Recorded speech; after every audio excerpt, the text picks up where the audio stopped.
Right, so would you like to introduce yourself? You've been to, please introduce yourself. My name is Talia Kensett. I'm the founder and chief executive of a charity supporting young people impacted by intimate partner violence, and I'm also the previous student at a Pupil Referral Unit. Brilliant. And first of all, what does your organisation do? So we run a series of programs that support victims and survivors of intimate partner violence, aged between 11 and 25. So we run a specialist one-to-one support program with domestic violence advocates that spans 18 months, so it's long-term holistic intervention. We also run a number of creative programs, including a dance program, youth employment, relationships and sex education in schools and communities, and training for professionals. Brilliant. And we're going to put the link to that organisation in the video.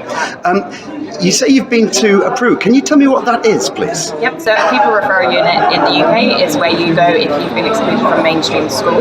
So I was excluded from mainstream school and studied there for 2 years, my GCSE years 10 and 11. Okay, and while you were at this unit, you went to education there, and I'm interested in the provision for dyslexia awareness or other neurodiversity in this education system. So I can't speak from experience because I'm a neurotypical person, but from my understanding is that the ratio of student to teachers is a lot smaller than in mainstream education, so everybody has access to a one-to-one support worker or TA, and I'm assuming that you would have additional support as somebody with an educational healthcare plan or special educational needs. The school very much tailors an approach around the individual, which is relevant to their experiences of trauma, as well as their experiences of academic engagement, whether they have a diagnosed or undiagnosed special educational need.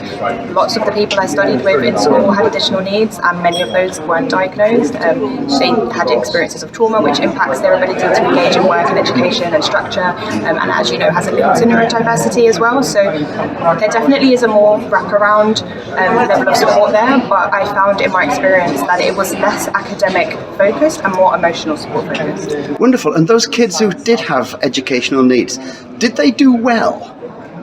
It would be hard to speak on how well they did and relate it directly to their neurodiversity. Overall, the year that I studied there was really low academic outcomes across the board. As I said, lots of the students, if not all of them, had an experience of violence or trauma which would have impacted their ability to engage. Many of them were concurrent with their educational time, so they were actively experiencing traumatic experiences, which, as you can understand, would have a significant impact on their ability to engage in education. So I couldn't give you a definitive answer regarding the special educational needs students, but across the board we all didn't do very well from my understanding, and I'm sure people who did have special educational needs would have struggled more so than the rest of us.